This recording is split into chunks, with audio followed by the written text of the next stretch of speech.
Over the weekend, judicial authorities captured a man at the airport of Providence for the crime of drug trafficking.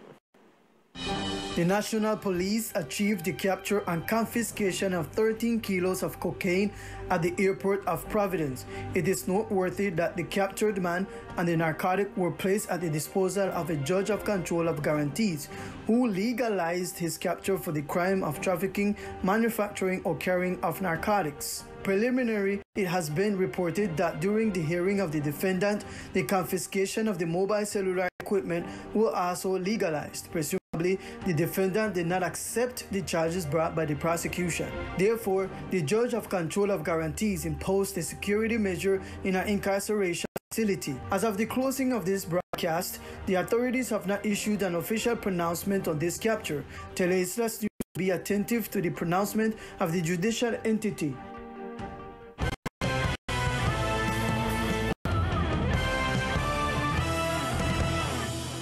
Rains will continue. The dam continues to monitor atmospheric and marine conditions in the Caribbean Sea. Therefore, it warns that cloudy conditions will continue with rains of varying intensities, in some cases with thunderstorms and wind gusts. Through the communique issued by the dam today, the community is informed that over the Western Caribbean Sea, conditions of greater atmospheric development may evolve. However, so far, the National Hurricane Center of the National Oceanic and Atmospheric Administration forecasts a 0% probability of formation for the next 48 hours and 30% in 5 days.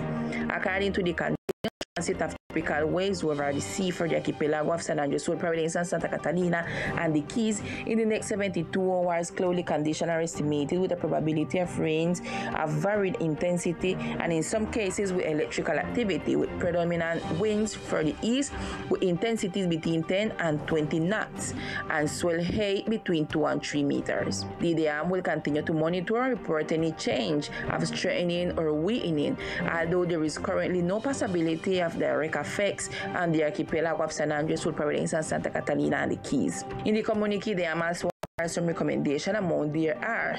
During the next few hours, be attentive to the communique and information issued by the dam and other local and municipal emergency authorities. Follow the indication and recommendation of control entities and emergency and response agencies. Activate the reinforced prevention measures aimed at reducing the risk caused by this type of events.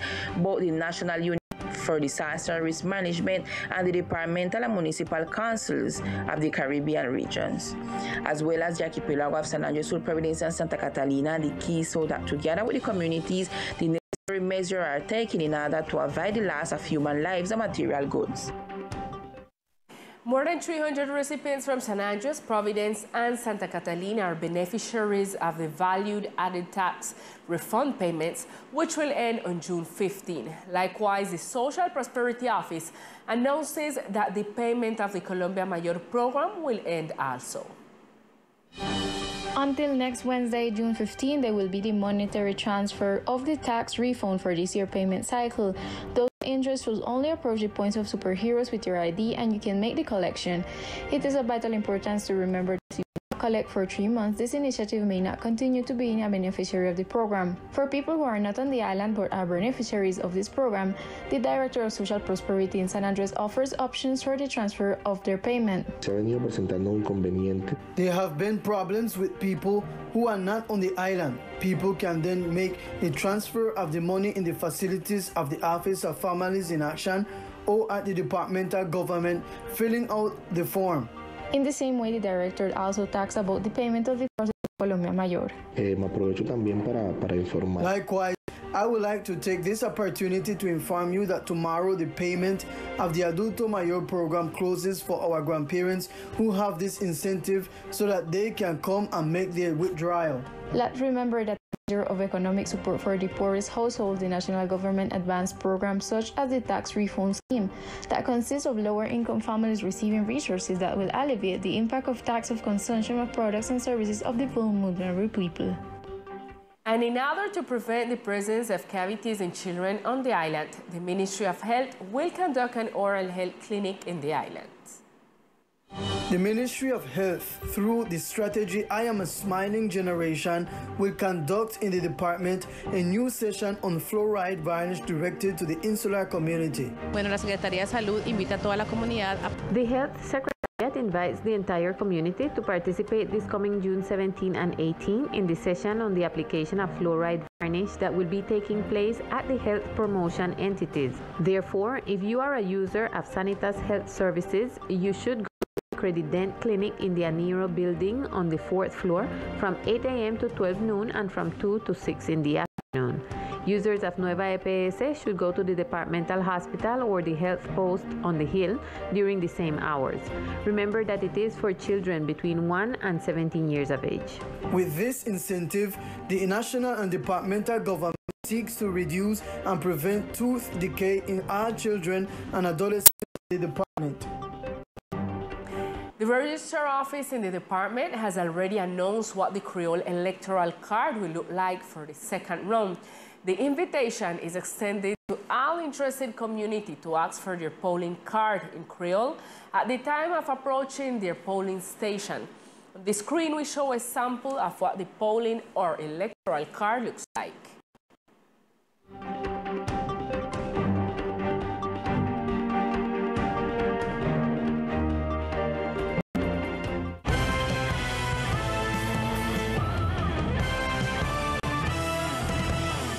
In other local news, a call to strengthen vaccination against COVID-19 was made by the Ministry of Health in view of the increase of cases, infections, and deaths due to COVID-19 in the last weeks.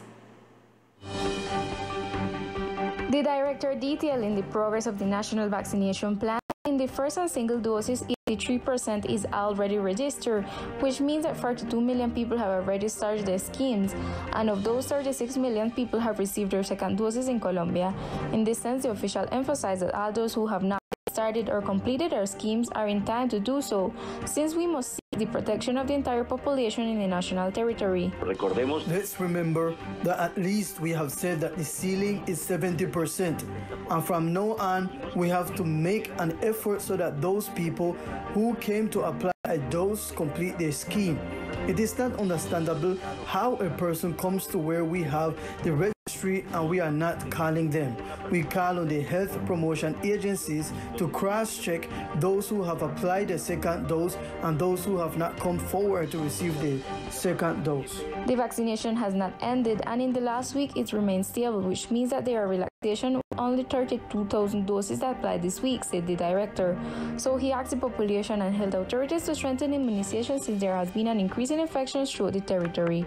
Likewise, the ministry highlights San Andres is among the few territories in the country that have already completed its progress of 70% in coverage and 40% in first dose. Nicole Smith, epidemiology leader, talks about the warning signs that the community should be mindful of in case of presenting symptoms of the viruses, which is active in the insular territory. A strong virus is currently shaking the inhabitants of the island. This has led Teleislas News to consult the leader of the epidemiology of the health department on the island, Nicole Smith, on the precaution to be taken by the infected people.